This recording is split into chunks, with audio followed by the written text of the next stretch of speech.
Europe 1, 14h, 15h, on de la te raconte. Bonjour à tous. Drôle d'histoire que celle que je vais vous raconter aujourd'hui. Le récit effarant de l'intérieur, par un ancien ouvrier, du fonctionnement d'une grande entreprise française rongée par la démotivation, l'alcoolisme et l'incompétence. Une entreprise qui n'est pas nommée, qui est nommée sous un pseudo, H Transport, mais que je pense chacun reconnaîtra puisque son auteur dit lui-même qu'elle est un fleuron du secteur ferroviaire en France, qu'elle fabrique des rames de métro, des rames de train et des tramways, et qu'elle a inventé le TGV. Je tire cette histoire d'un livre qui paraît chez Robert Laffont, Sortie de rail, signé Léon Cornec. Et il est là, bien sûr. Bonjour. Bonjour à vous. Vous ne vous appelez pas plus Léon Cornec que H Transport s'appelle H Transport, n'est-ce pas? Exactement, oui. C'est un pseudo. Un pseudo, ouais, pour me cacher derrière la réalité.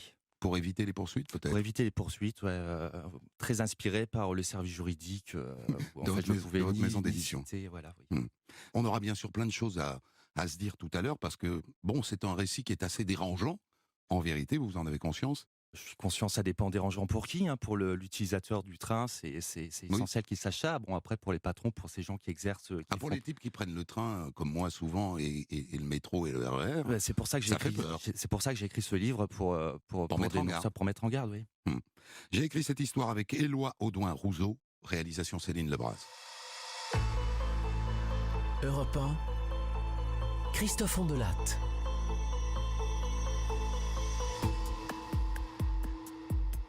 C'est donc l'histoire de Léon. Ne vous accrochez pas à ce prénom, il est bidon. Il a pris un pseudo et vous allez vite comprendre pourquoi. Léon est au chômage. Récemment, il a fait de l'intérim dans une société d'électricité, mais le chantier s'est arrêté. Et donc, il va à son agence d'intérim pour un nouveau boulot. Bonjour. Voilà, je cherche du travail. Ah, j'ai pas de travail. Comment ça, pas de travail? Et là, il aperçoit un type en costard. Monsieur? Monsieur? Le type s'approche. Voilà, je comprends pas. On me propose pas de travail. Je suis pourtant sérieux, je suis assidu. Et là, le type se met à jouer de la souris sur son ordinateur. Voyons. Ah, j'ai quelque chose pour vous. Chez H Transport. C'est une mission à 13h lundi, rue des Bateliers à Saint-Ouen. Ça vous va? Ah bah oui. Et là, il sort, tout content. Il croise un gars qui cherche lui aussi. Alors, t'as eu du boulot? Ah bah ouais. Chez H Transport. Chez H Transport? Oh putain, ça c'est la planque. Oh, y a rien à faire. Et tu y seras pour longtemps, hein. J'ai un pote là-bas, il se la coule douce, et en plus c'est bien payé.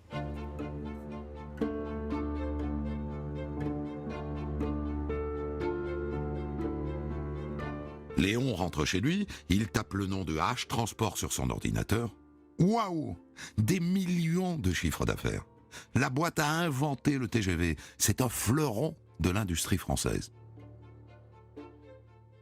Le lundi à 13h, Léon se présente à l'usine sur la zone industrielle de Saint-Ouen. C'est pourquoi? Bonjour, je suis intérimaire. J'ai rendez-vous avec monsieur Vibert. Qui? Gérard Vibert. Gérard Vibert arrive. Salut, je suis le chef de chantier. Viens, suis-moi.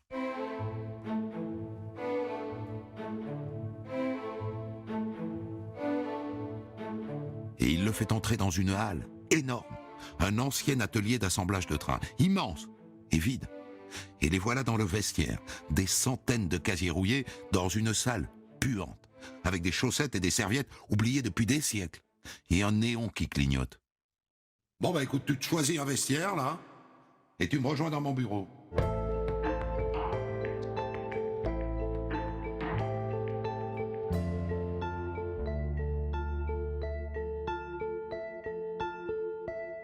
Et dans son bureau, Gérard lui explique. Bon, tu vas pas construire des trains, hein. Tu vas câbler des armoires électriques. C'est pour la RATP, pour la signalisation de la ligne 1 du métro de Paris. Ok? Allez, viens.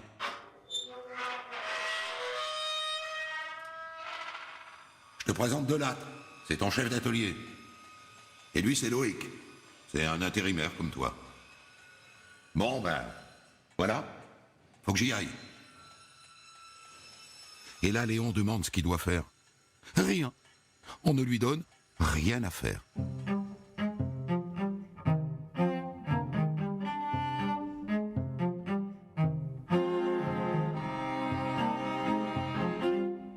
Au bout de 3 heures, un type arrive. Bonjour. Je suis Pépone, délégué CGT. Ah bonjour. Je suis Léon, je suis intérimaire. Je viens d'arriver, là. J'ai rien à faire. Eh ben t'attends. T'es payé, t'inquiète pas, camarade. Je transport à plein de sous. Arrive la fin de la journée. Léon n'a strictement rien fait. Et il a rendez-vous demain à 7 heures.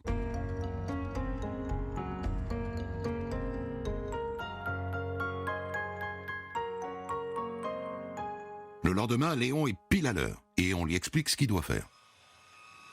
Bon, tu vas monter des profilés en aluminium. C'est pour faire un châssis qui est destiné à supporter les portes automatiques du métro pour la ligne 1. Ok? Là, t'as un schéma de montage. Et là, t'as une scie. Personne pour l'aider. Personne pour lui montrer. Tout le monde a l'air de s'en fiche. Léon se dit, j'ai pas intérêt à me planter, sinon je suis viré. Et des jours passent. Et au bout d'une semaine, Léon a fini. Gérard, j'ai terminé. Voyons. Ah ouais, c'est bien. Maintenant tu sais câbler. Le bordel, c'est que j'ai pas le matériel. Bon, écoute, prends ces fils. T'as qu'à commencer à poser ces fils. Des fils de récup, des résidus d'autres chantiers. Il les installe, et le lendemain, l'autre lui dit, bon, les fils, tu peux les enlever, hein. Il paraît qu'ils prennent feu, là. La RATP n'en veut pas. Eh oh, ici on recommence toujours 3 fois, hein.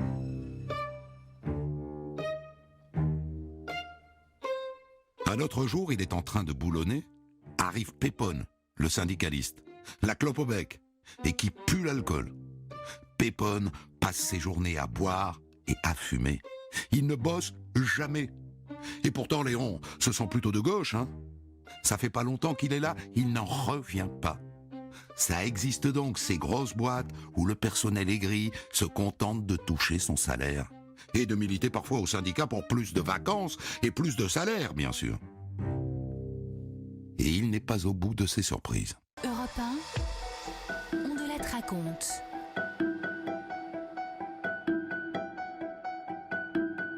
Mon histoire d'aujourd'hui est tirée d'un brûlot qui paraît chez Robert Laffont, Sortie de rail, de Léon Cornec qui sera là tout à l'heure. Léon Cornec est un ancien intérimaire d'une grande entreprise du secteur ferroviaire. Il a décidé de balancer. À peine embauché, il découvre une entreprise inefficace, où le travail est fait par-dessous la jambe et où les employés picolent et se tournent les pouces. Dans un secteur pourtant sensible, qui engage la sécurité des voyageurs de la SNCF et de la RATP. Et il n'est pas au bout de ses surprises.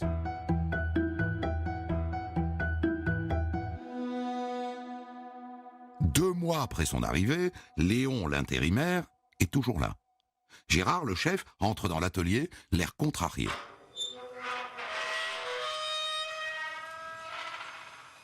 Bon, j'ai un problème. J'ai personne pour aller avec Paul sur la ligne 1 dimanche soir. Ah, je suis dans la merde. Tu veux pas y aller, Léon? Ben oui, si je peux être utile. Pas de problème. Ah, tu me sauves la vie, Léon. Rendez-vous ici dimanche soir, 22h. Oh, merci. Merci, Léon, t'iras loin. Le dimanche soir, Léon est à l'heure et il attend. Il attend Paul. 23h, 23h30, toujours pas de Paul. Il arrive à 1h du matin, raide bourré. Il faut y aller, hein? Viens, on va charger le camion. Et t'as les clés? Non, quelles clés? Ben les clés du camion, putain! Gérard te les a pas données? Ah ben non. Putain de con! Il trouve finalement les clés en titubant dans le bureau de Gérard.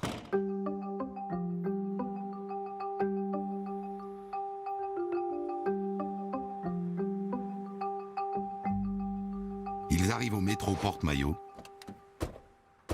Oh putain! J'ai oublié les matrices dans ma voiture. Oh quel con! Bon, tu vas les chercher à Saint-Ouen. Et dépêche-toi, hein, parce que les gars de la RATP vont arriver. Léon y va. Et quand il revient, il trouve Paul avec l'équipe de la RATP, suçotant une pastille de menthol pour masquer son haleine. Ils s'engagent sur les voies. Ils entrent dans un tunnel. Oh merde, putain! C'est pas les bonnes matrices. Tu peux aller au camion chercher les autres? Et à 4 heures du matin, eh bien, il est décidé de remettre ça à une prochaine fois.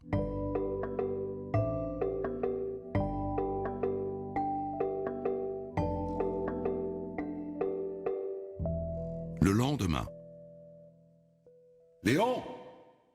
Dieu veut te voir. Léon se dit qu'est-ce que j'ai fait, à part accompagner un pauvre type bourré et trop bien payé pour accomplir son travail. Eh bien, ça n'a rien à voir. Ah Léon, tu vas bien? Écoute Léon, je te cache rien. Hein. Je voudrais t'embaucher. Et j'aimerais faire ça le mois prochain. Ah ben merci. Léon est donc embauché 1500 par mois, plus 85 € par jour de déplacement. Parce que ça bouge beaucoup hein, dans le métier. Et d'ailleurs, on l'envoie en formation à Dijon pour 3 mois. À Dijon, Léon se retrouve dans une petite base de travaux. Un Algeco comme vestiaire, un autre comme bureau, une caravane et un container pour les outils. Et un chef, Thierry Dutoit, qui débarque en retard et en gueulant. « Oh, vous n'êtes pas encore au boulot? Bande de feignasses !» Un taré, très grand, très maigre, les cheveux très courts, mal rasés, qui pue le tabac froid. « Léon, prenez votre caisse à outils, venez avec moi. » On n'a pas d'annonceur? L'annonceur est un cheminot qui annonce l'arrivée des trains aux ouvriers. Eh ben, il n'y en a pas. Et d'ailleurs, quand un train passe, ils doivent se planquer. Là-dessus, le chef bondit vers une balise jaune entre deux rails, un dispositif de contrôle de vitesse. Et là, il sort un cutter de sa poche. Et il se met à travailler le câble pour faire ce qu'on appelle une tête de câble. Avec un cutter, alors que la SNCF interdit les cutters. Le cutter, ça abîme les câbles.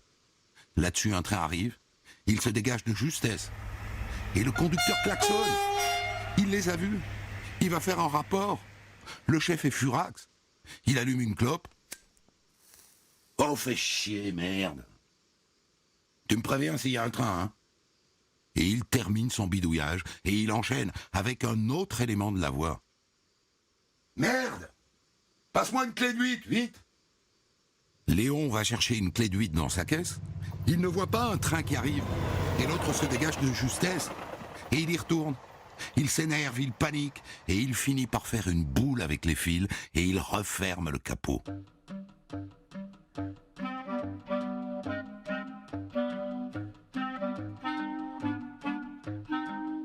Le lendemain, après une nuit dans un Formule 1 crasseux, rendez-vous à 5h30 avec les collègues dans le hall de l'hôtel. Je vous passe celui qui arrive en retard et qui, à peine installé dans le camion, s'allume un gros pétard. À l'arrivée sur le chantier, cette fois il y a un annonceur. Mais il est ivre. Oh, il ne tient pas debout. On le met dans sa voiture pour qu'il dorme. Une autre fois, Léon se retrouve seul sur les voies un jour de neige, avec pour mission de faire rentrer des câbles gelés dans des buses. Seul, sans annonceur. À un moment, un TGV arrive dans un nuage de neige. La vague de neige, telle une avalanche, l'envoie valdinguer. Il se retrouve tremblant, le cul par terre, lessivé. Europe 1, On de la raconte.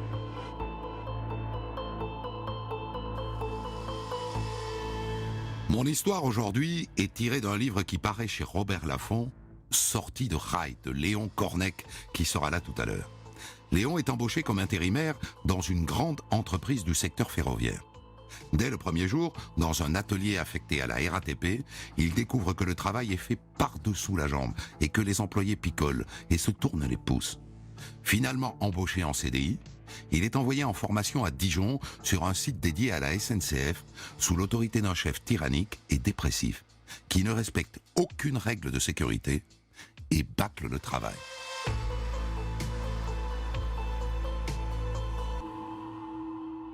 Après Dijon, Léon est brièvement affecté à Villeneuve-Saint-Georges, en banlieue parisienne, sur un site où le travail est tout aussi chaotique et désorganisé qu'à Dijon. Et puis il est finalement rappelé à Saint-Ouen, la maison mère, sous l'autorité de Gérard, le chef de ses premiers jours. Il doit maintenant réaliser des châssis pour le tramway d'Orléans, dans l'esprit rafistolage et débrouille à l'arrache habituel. Salut Gérard, je fais comment pour le matériel? Le matériel? Tu te débrouilles, tu prends ce qui traîne sur les étagères. Tu vois, c'est pas compliqué. Tu fais comme si tu travaillais pour toi.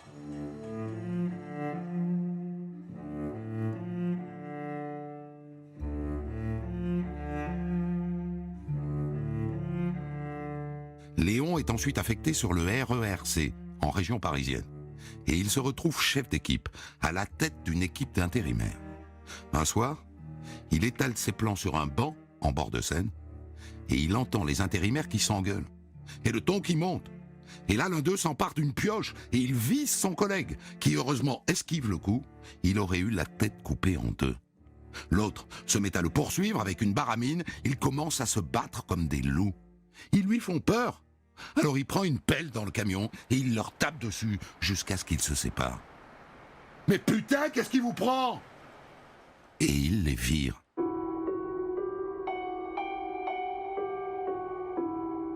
Et à nouveau, changement de décor. Il ne finit aucun chantier. On le balade d'un chantier à l'autre, sans cesse. C'est pénible. Bon, Léon, je suis content de toi. Ton nouveau chantier, c'est la ligne 8 du métro. Tu vas précabler des coffrets de signalisation, d'Opéra à Maison-Alfort.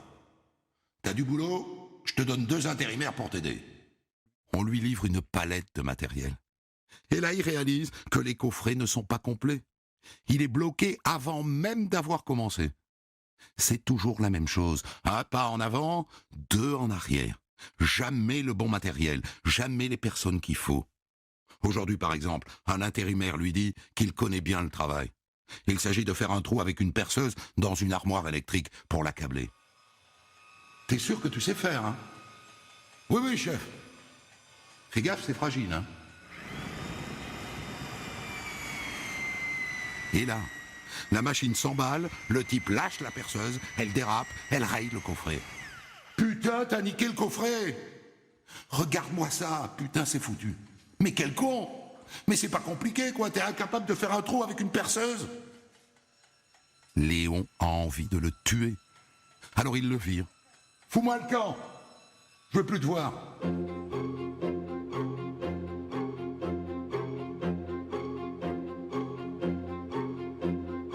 Et là, il se sent minable. Il n'aurait pas dû s'énerver. Et il se retrouve tout seul. Son équipe est maintenant constituée de lui-même. Tout le personnel qu'il a vu passer depuis qu'il est là est désabusé. Comme si le travail était devenu un truc abstrait pour eux. Ils ne comprennent pas ce qu'ils font, ni pourquoi ils sont là. À part cumuler des heures payées. Il y en a même qui disent « On n'en a rien à foutre de la France. La France, on l'a construite. Maintenant, on va la repeupler. Le pouvoir sera bientôt à nous. » Je commence à avoir l'impression de gâcher ma vie avec ce boulot d'esclave. Et en plus, je deviens con et raciste. Léon est maintenant affecté au RERB. Il doit travailler avec un certain Pavic, un type effrayant, le visage ravagé par la coupe rose, les yeux jaune pastis, une haleine d'égout, ivre-mort. Les cheminots avec lesquels ils doivent travailler prennent peur. On va peut-être arrêter là, non? Il est trop fatigué, ton collègue, non? Mais non, putain! Vous me faites chier! Bande de connards! Fermez votre gueule! Léon s'excuse auprès des cheminots, et là il propose à Pavic de le ramener chez lui. Allez, bonne nuit les gars, hein. On oublie tout pour ce soir, hein.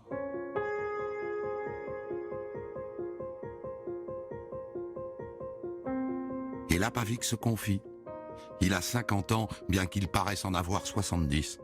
Il a 9 enfants, de 3 mariages. Il ne les a jamais vus grandir à cause de sa vie de déplacement. 35 ans de chantier. Et donc ils s'en vont, puisque Pavik est incapable de travailler. Ils montent dans le camion, et vers 3 heures du matin, ils arrivent dans un ancien entrepôt de la SNCF à la porte de Paris. Pavik descend du camion, il ouvre un grand portail. Dans la cour, il y a déjà 3 camions de la boîte. Un escalier en briques, une porte, et les voilà dans un ancien bureau transformé en bar.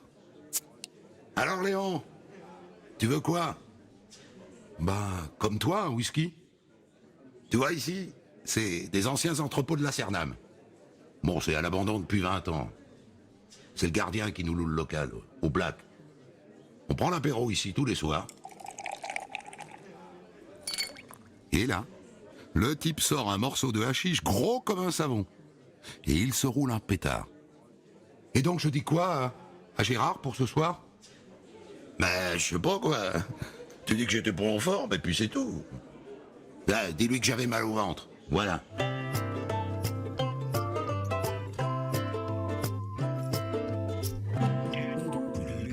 Le lendemain, 6 heures du matin, à Aulnay, Léon retrouve Ludo qu'il a connu à Dijon.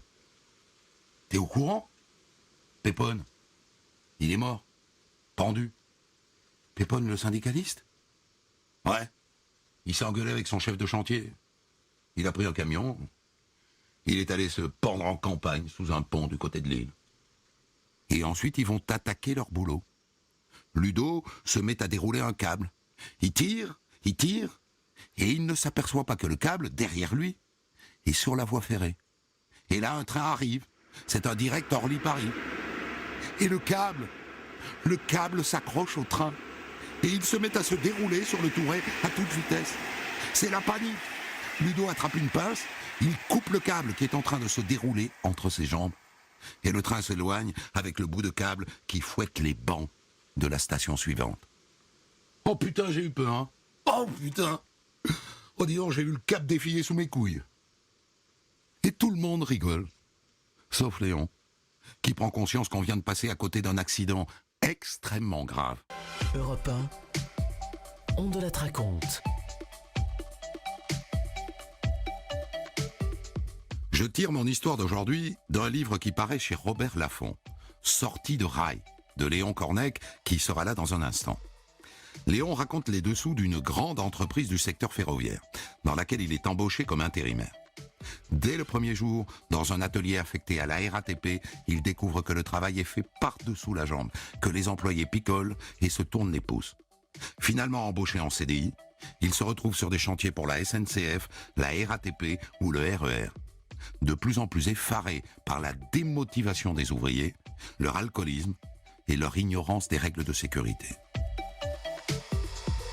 Le temps passe et Léon, même s'il est monté dans la hiérarchie et se retrouve chef, a de plus en plus de mal à garder son sang-froid.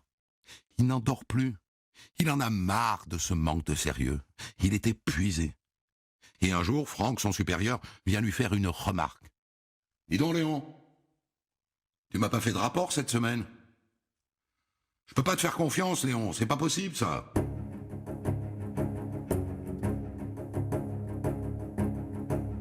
Et là, il implose.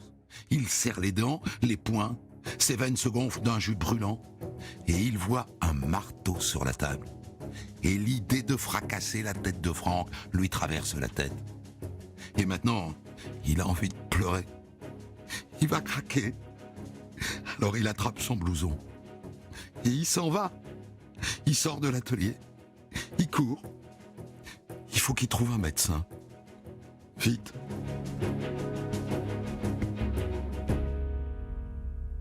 Alors, monsieur, que s'est-il passé? J'étais au travail.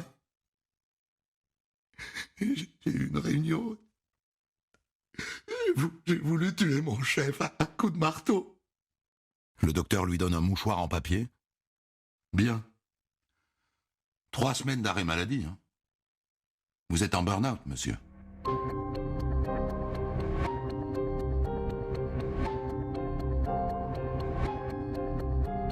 Trois ans après, Léon est toujours en burn-out. Et il se rend à l'infirmerie d'H Transport. Il veut en sortir. Le problème, c'est eux. C'est pas lui.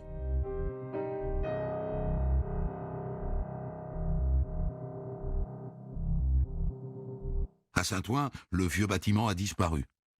Il longe les murs jusqu'à l'infirmerie et il tombe sur Mireille, l'infirmière d'H Transport depuis 40 ans. C'est elle qui l'a reçu pour sa visite d'embauche. « Oh Léon, salut, ça fait longtemps ?» Ouais, en effet, 3 ans. « Et tu vas bien maintenant ?»« Ouais, va mieux. »« Des nouvelles du service, il devient quoi ?»« Ah mais t'es pas au courant ? Un train a déraillé lors des essais de la ligne TGV Est. Il y a eu 11 morts, dont 5 de chez nous. Ludo, tu te souviens de Ludo?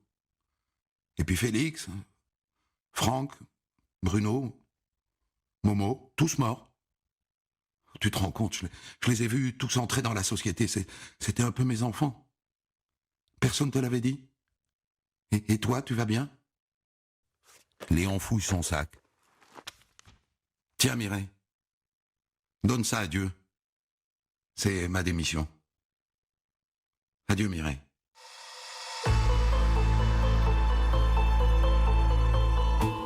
Voilà donc pour cette incroyable histoire tirée du livre de Léon Cornec, Sortie de rail, qui paraît chez Robert Laffont. Alors, Léon Cornec, j'essaye de me mettre à la place de ceux qui viennent de m'écouter.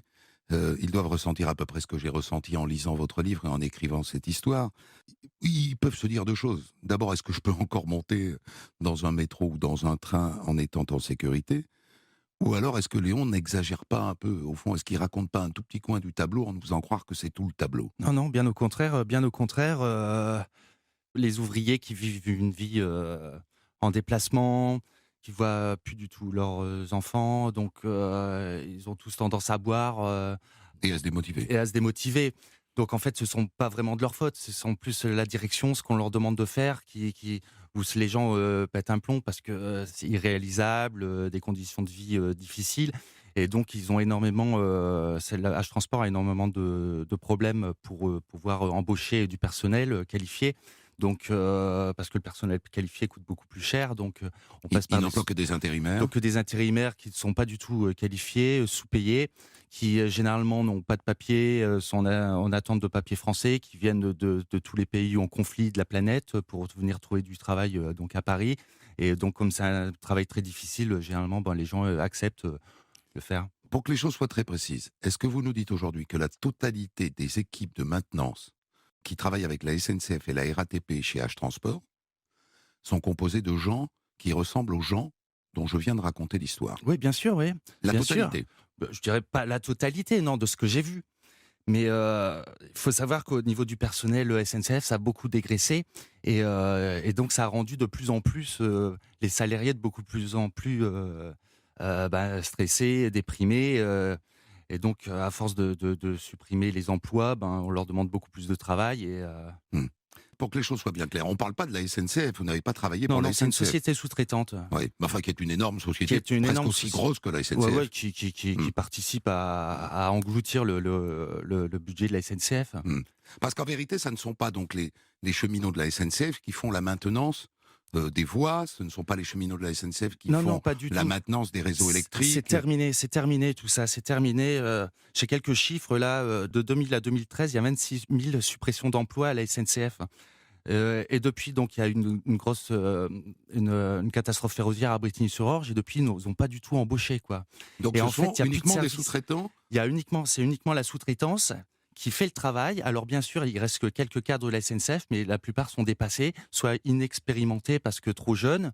Mais ils viennent contrôler le travail. Ils viennent contrôler le travail, mais ils se font bouffer, ils se font repousser parce qu'en fait, ils n'ont pas les épaules assez larges pour pouvoir se mettre face à des chefs de chantier avec une aussi grande gueule comme ça. Mais il faut remonter alcoolisés. à leur hiérarchie, qu'ils n'ont affaire qu'à des incapables, ou Mais- alors ils se la ferment En fait, il pour pas suffit. faire de vagues.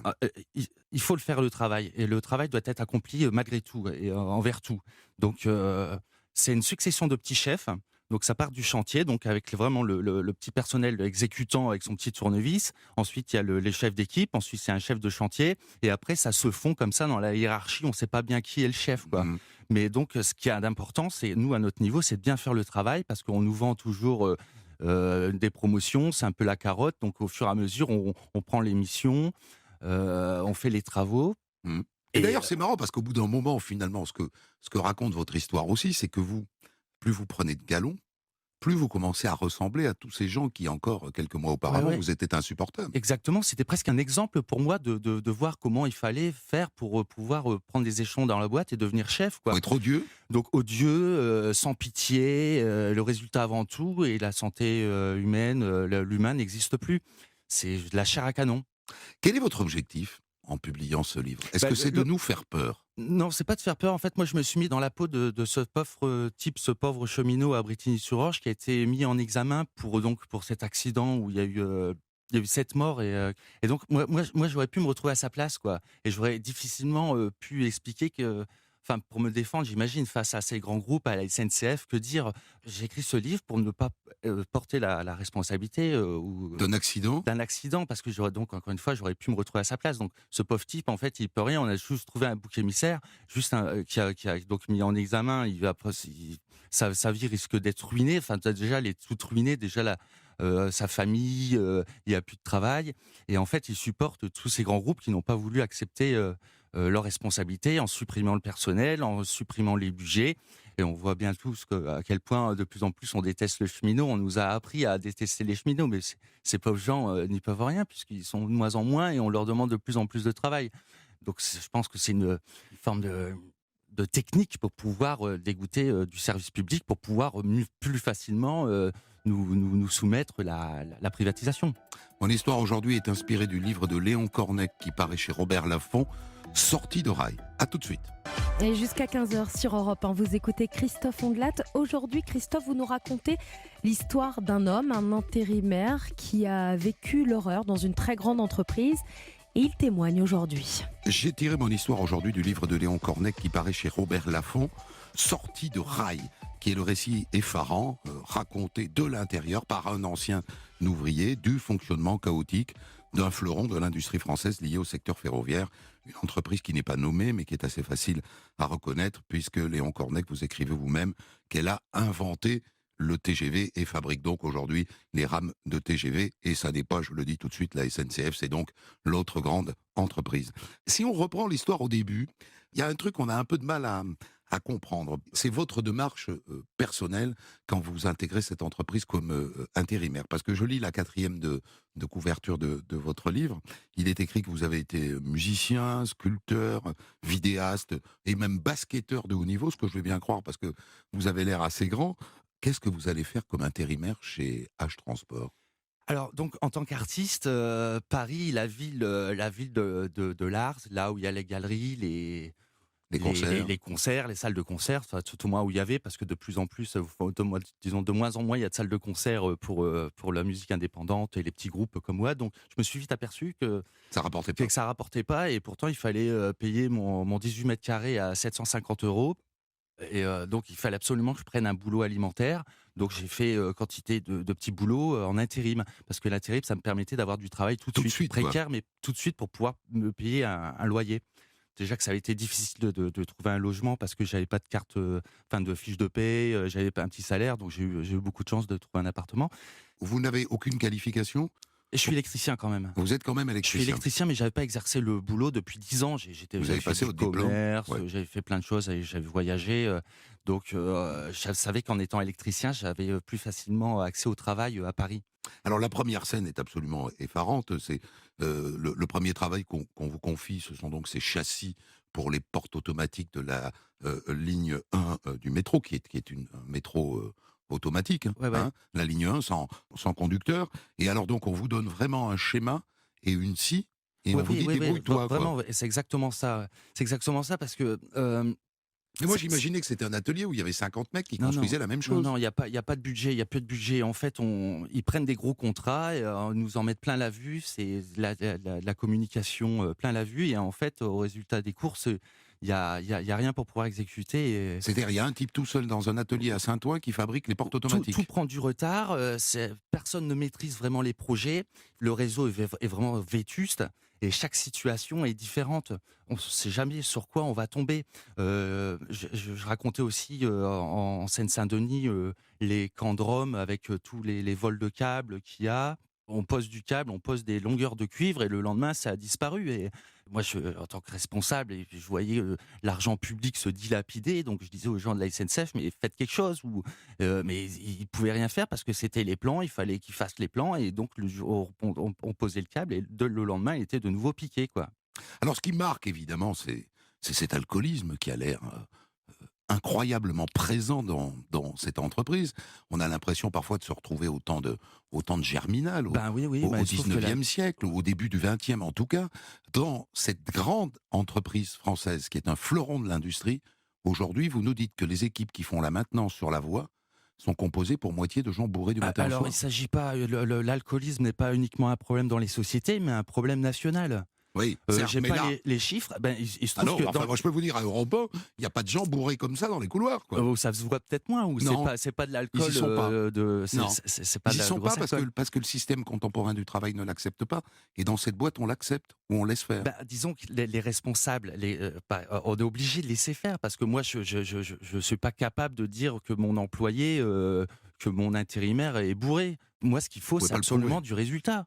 Il faut absolument, si je commence à demander aux gens... Non, mais quand on dit bourré, c'est pas des types qui ont juste une haleine de ricard. Non, c'est complètement à s'écrouler sur le chantier devant les chefs. Mais le truc, c'est que c'est des gens qui ont 35 ans d'expérience, qui ont toujours sacrifié leur vie pour la société.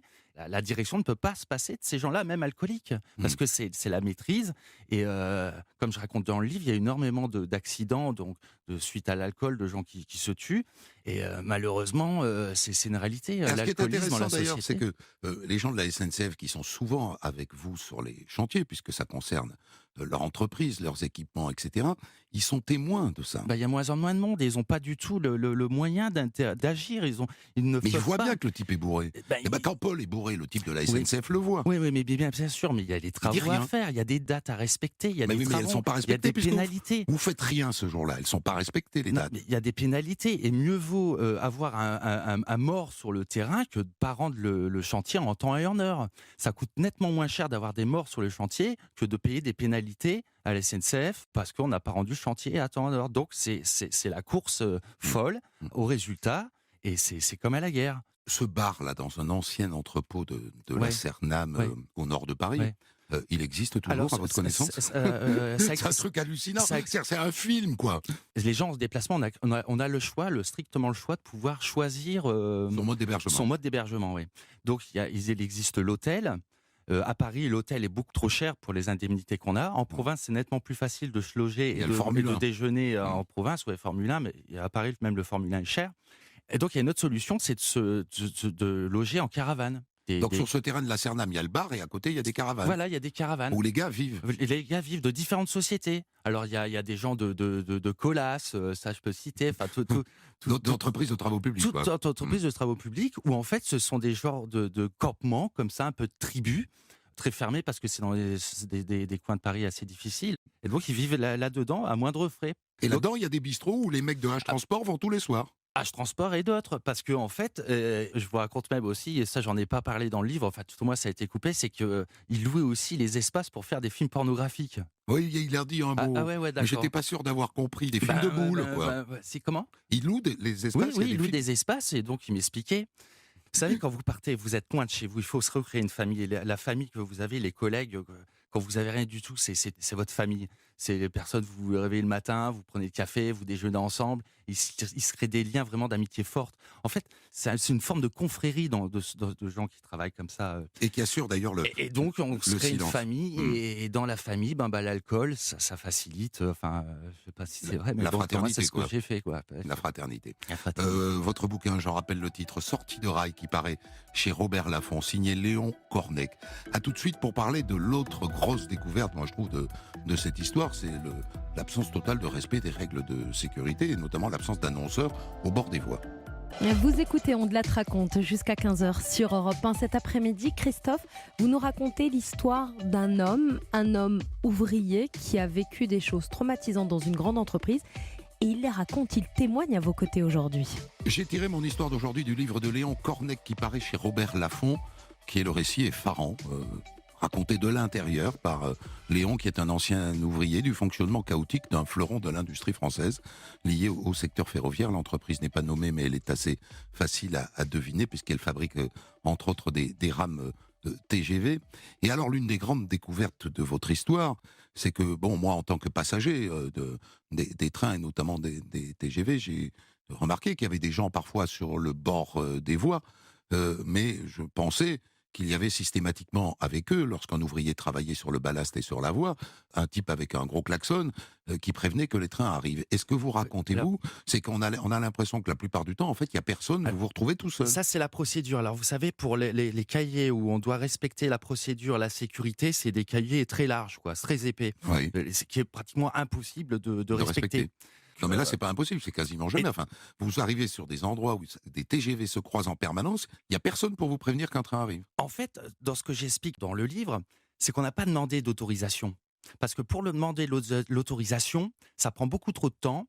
Et les sociétés donc privées sous-traitantes n'ont pas les mêmes horaires ni même les impératifs que la SNCF. D'accord. C'est comme si en fait je venais travailler chez vous en vous demandant de venir à 6h du matin, mais vous vous levez à 8h. Oui. Et donc pendant 2 heures, qu'est-ce que je fais quoi? Donc soit j'attends, Soit vous venez sans autorisation. soit je viens sans autorisation, parce que ça fait 2 heures et 2 heures avec des équipes, c'est énormément d'argent, ça demande des camions, des déplacements. Et donc les horaires SNCF, donc encore une fois, c'est strictement difficile. Donc on exécute les travaux sans forcément demander l'autorisation. Alors on peut se faire prendre. Mais ça coûte quoi? Parce que vous dites que donc il y a une scène où un train passe et vous klaxonne, donc il vous a vu, il a vu que vous n'étiez pas en sécurité, et il vous dénonce dans ce cas-là? Disons qu'il a vu nos gilets orange. Oui. Ils ont vu des équipes travaux avec le véhicule à côté sur les voies. Et pour les conducteurs de train, c'est leur procédure. Ils doivent Faire un rapport. faire un rapport, klaxonner, justifier pourquoi ils ont klaxonné. Mais ça a des conséquences, ça? Ça a des conséquences. Ça a des conséquences. Généralement, c'est caché, c'est étouffé parce que généralement tous les chantiers sont en retard. Il faut aller de plus en plus vite. C'est un peu arrangé sous coup de peut-être apéro ou aller au restaurant. Il y a encore beaucoup de choses qui se passent comme ça. C'est-à-dire, je vous paye un bon repas, je paye un bon repas mais ce qu'il y a au de gars de sûr, la SNCF et ça va quoi. Et en promettant que le chantier va être terminé en temps et en heure. Ouais, parce que c'est ça l'essentiel. En vérité, les gars frôlent la mort tous les jours. Oui, ils vivent avec la mort, oui. À se demander s'ils sont conscients de ça. Mais pour le travail, il y a des gens qui sont prêts à beaucoup de choses, quoi. On connaît plein de travail comme ça où les gens se lèvent, ils savent qu'ils vont aller se faire tuer, c'est comme l'armée, quoi. Alors il y a une scène qui est hallucinante, donc on est toujours avec Paul qui est toujours bourré, qui va donc, ces trains le frôlent en permanence, enfin ça passe limite à un moment, vous voyez pas le train, il se dégage au dernier moment, etc. Et puis il s'énerve, il est donc sur un poste de contrôle de vitesse, il s'énerve et puis à un moment donné vous dites, je le vois rouler tous les fils en boule et refermer le capot. Ça veut dire que l'appareil ne marche pas quand il le referme et que vous vous cassez. Si, ça marche, mais ça tiendra pas parce qu'il y a les vibrations, il y a toute une procédure. Oui. Vous savez, vous travaillez sur les voies ferrées avec le risque d'un train qui arrive à tout moment. Vous pouvez pas travailler à tête reposée dans ces conditions. Donc, on fait les choses. C'est un peu le bout de scotch, c'est un peu le coup de peinture qu'on met pour le cache-misère. Ça fonctionne et après, voilà, le contrat est signé, ça fonctionne et on s'en va et il n'y a plus de nouvelles. Je pense que tout le monde a compris maintenant pour quelle raison vous n'avez pas donné votre vrai nom et que votre bouquin est signé par un pseudo, Léon Cornec. Le nom de l'entreprise n'est pas non plus cité et s'appelle H-Transport, mais ça n'est pas son nom. Est-ce que vous avez déjà un retour de la dite entreprise auprès de votre éditeur? Alors, est-ce qu'elle s'est diffamée par ce livre? Non, il n'y a eu pas aucune attaque pour le moment. Bon. Ce qu'il y a de sûr, c'est que j'ai eu des échos de dirigeants de la SNCF qui sont d'accord et qui vous croient disent que c'est exactement ce qui se passe. J'ai même été flatté par le directeur de la sécurité d'une grande gare parisienne qui m'a dit que le livre était tellement bon qu'on avait jusque l'odeur du métro, l'odeur des tunnels quand on lit le livre. C'est ce que je voudrais dire pour terminer, c'est que ce livre dont j'ai tiré mon histoire est une œuvre littéraire. Voilà, c'est un très beau livre. Merci. Vous écrivez très bien. Merci. Vous avez sans doute quelque chose à jouer de ce côté-là. Ça s'appelle Sortie de rail. C'est signé Léon Cornec. Ça paraît chez Robert Laffont. Merci beaucoup. Merci. On a rendez-vous demain à 2h de l'après-midi pour une autre histoire. Et vous avez maintenant rendez-vous avec le camarade Delacroix sur Europe 1. Salut.